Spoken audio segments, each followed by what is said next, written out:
nhớ rong cho lên cho tu nụ nó của giờ cho nên một xuân nè đại xuất xuân nè đi đi sớm mai thì chùa lý cha thì giờ bỏ phun thì chùa tàu rong hàng đó nè đại xuất xuân nè nó nên rong cho li nên chỉ thà bản thân tàu nên bài kia không mê mê xứ nên cho xuân nè tàu nên khoản cho hú hú nên chả ba tàu nên còn nè khó thế nên cá chỉ nó nè gì là nó thì một ba chứ cá tua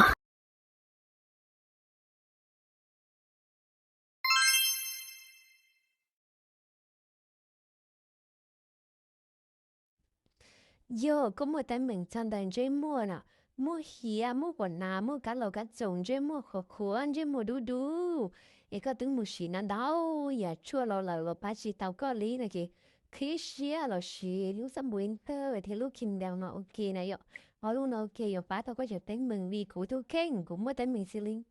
Ủa của hai ta lòn đào ra, thì cũng xí lo lần tới ba tao cụ rong nè. Kì họ lưng tới sát tao, say no, là chỉ xong đào đô cụ tao này yo. Nữa tôi có chụp quần hát chưa thiếu bây giờ có mấy tấm mình cho để cầu nia này ạ u bắt chụp về chuyên chia món nia cả món nia số cầu nia đa đa món món bồn nia khi xía lo xí đại xuất nia đi đi sắm mai nó有八头哥呢如果都看故事lo lại nó八头故事này ạ giờ có mấy tấm mình xử lý của hai ta lo nó này chỉ cái chỉ khi xía lo xí ở nhà nó cho không nó ok ô có em muốn mua lúc sau buổi tờ nó nữa em muốn mua lúc sau buổi tờ này nhưng có lúc chỉ mua quần áo mua hìa mua cá lô cá trồng chỉ mua của bà này chị khi xíu là trong mua lúc sau buổi nữa lúc sau buổi tờ nó chỉ tao tiền tiền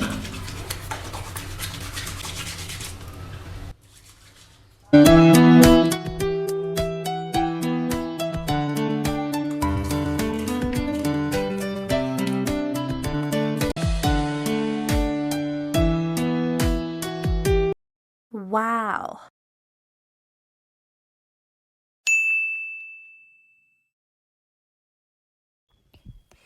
nhớ rong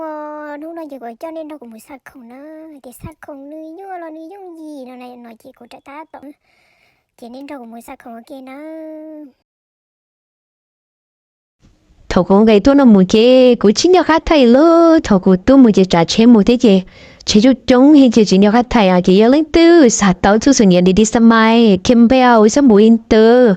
chỉ sau nó khá xong đầu cho cụ tao nó cụ muốn cụ sát đâu ní chúa lu xì hảo liều chú cho là có chỉ thằng nữa vì để chú chuẩn thì chuột trao ru là Cô hãy cho cô tôi khách hai tìa. No.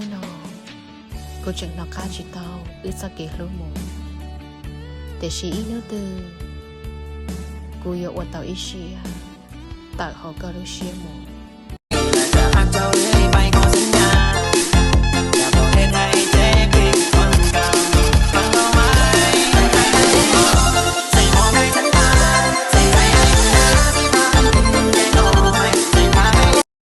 ta sử dụng linh nữ chỉ nhẹ của giờ, chỉ nữ chỉ cả yêu cô, giờ lấy cho là của dân lâu nữa hay.